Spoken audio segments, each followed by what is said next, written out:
talk about the taxi fleet, and I know now that new taxis which are licensed have to be zero emission capable. From last year? Yeah, from last year, from the beginning of 2018. But that's not the case with private hire vehicles, and that's not the case with these new services which are going to be on-demand bus services. They are still being allowed to have new Euro 6 diesels. Why is there an inconsistency between what you're doing for taxis and what you're doing with the private hire vehicle fleet? So the agreement to move to zero-emission capable taxis was agreed under the previous administration.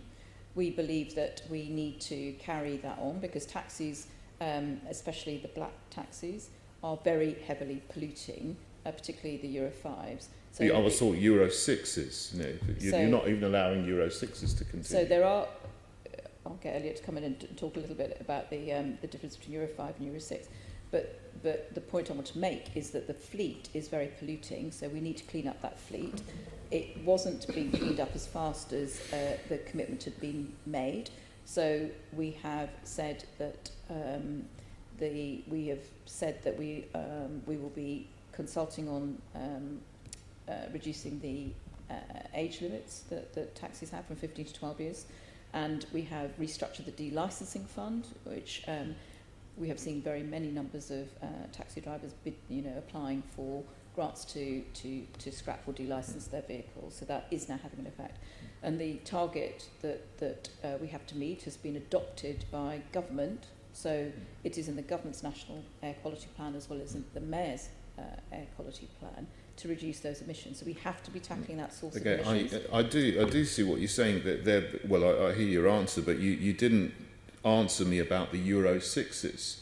No new Euro 6 taxis can be licensed, but you're continuing to allow diesel Euro 6 private hire vehicles to be licensed. I mean, this is something the Mayor couldn't give an answer about earlier in the week, and if you've all done your homework, you'd have an answer to that. Why is there a discrepancy there? Why are you continuing to allow private hire vehicles to have Euro 6 diesels but not taxi vehicles? The Mayor doesn't have the power to stop them, David. It's not through our choice. Well, I was asking I think we're asking the panel here.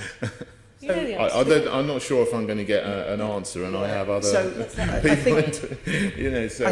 From anybody. The key thing to remember is that the way that the approach that's been adopted to taxis reflects the way that they're a licensed fleet, and that they're licensed by the Mayor. So there's been private hire vehicles. There's been different opportunities given the differences between the PHV and the taxi trades and taxi fleets to actually do something very exciting with the taxi trade and the taxi fleet, which is to actually encourage the uptake of zero-emission capable taxis. For PHVs, which are a different fleet, which operate in a different way across London, you get a greater use potentially out in suburban London and outer London. There is still we're building towards that zero-emission capable requirements, but we in designing the policy, there was a decision to reflect the different circumstances of the different trades. So that was the Mayor's decision. You people in this TfL. This was, as Shirley explained, it was the previous administration.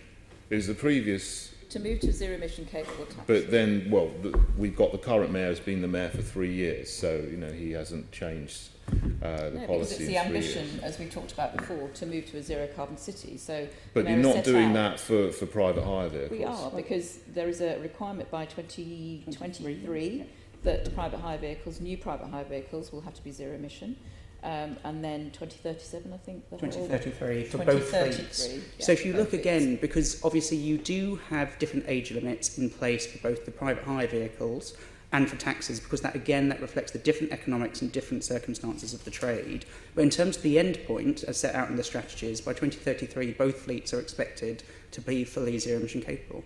Okay, so finally we're getting to some sort of rationale for that. I don't, I think for the next 5 years it's going to hurt taxi drivers, it's going to introduce unfair competition. But we do have a rationale for that, so thank you for your answer.